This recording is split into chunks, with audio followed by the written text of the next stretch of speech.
Good afternoon, જય માતાજી, જય ગિરનારી. મારા નવા વ્લોગમાં ફરીથી તમારું સ્વાગત છે અને હું છું વર્ષા તમારી સાથે. તો અત્યારે વાગી ગયા છે બપોરના 2 અને જો અત્યારે જો હું આ લેપટોપ લઈને બેઠી છું કેમ કે એમાં આપણે ગુજરાતી ટાઈપિંગ આવડતું નથી મને, એટલે જો અત્યારે આવા સ્ટીકર બધા લગાડું છું. તો હાલો બધા હમણાં પૂરું કમ્પ્લીટ થઈ જઈશ પછી બતાવીશ. તો હાલો બધા કન્ટિન્યુ વ્લોગમાં બન્યા રહેજો. ફાઇનલી ગાઈઝ તો આપણે કીબોર્ડનું બધું કરી નાખ્યું છે અને ગુડ ઇવનિંગ ગાઈઝ, વાગી ગયા છે 4:30 અને મમ્મીએ જો રેકડી ભરી નાખી છે અને લીંબુ આજે આવી ગયા છે અને આદુ ને હળદર ને શિમલા મિર્ચ ને સુવા ભાજી છે અને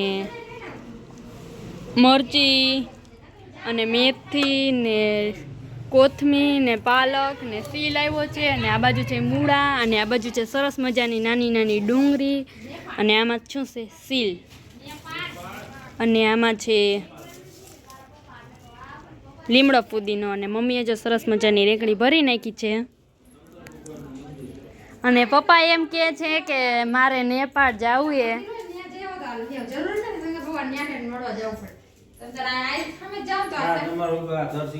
સીધ જવું છે તમારા પપ્પા? સીધ જવું પપ્પા તમારે?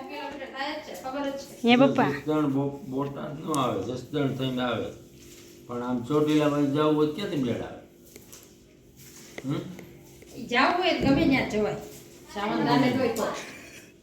સીધ જવું છે પપ્પા તમારે? નેપાળ જવું છે? હાલો આપણે જઈ. શું ફરમાય છે પૂજા દીદી? ભોપાલ ત્યાં હું પૂજા દીદી ને જવું છે ભોપાલ, પોપટલાલ ને મળો.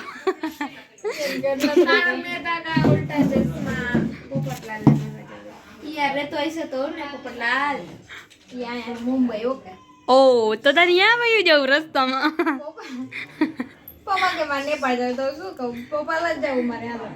તો તારે કઈ બાજુ જવું છે? મારે તો એને ઓલા મારે તો વાં વયું જવું છે ઓલા એન્ટાર્કટિકામાં વયો જવું છે. આવું જ નથી એન્ટાર્કટિકામાં વયો જવું પછી પાછું આવું જ નથી. પૂછે દીદી હાલ છે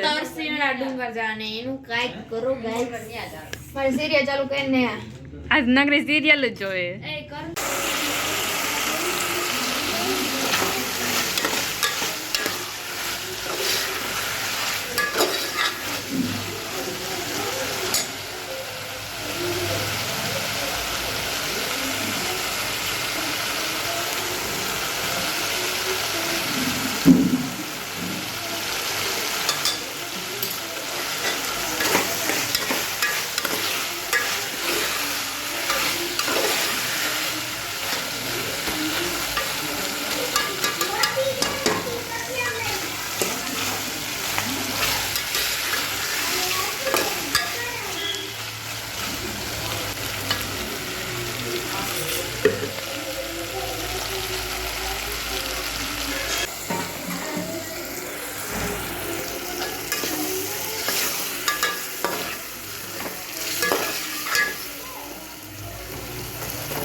હેલો ગાઈઝ, રાતના 10 વાગી ગયા છે અને બધાય જો વારો પાણી કરી લીધા છે અને જો હવે બધા સુઈ જવાની તૈયારી કરે છે તો હાલો હવે મારે પણ સુઈ જવું છે.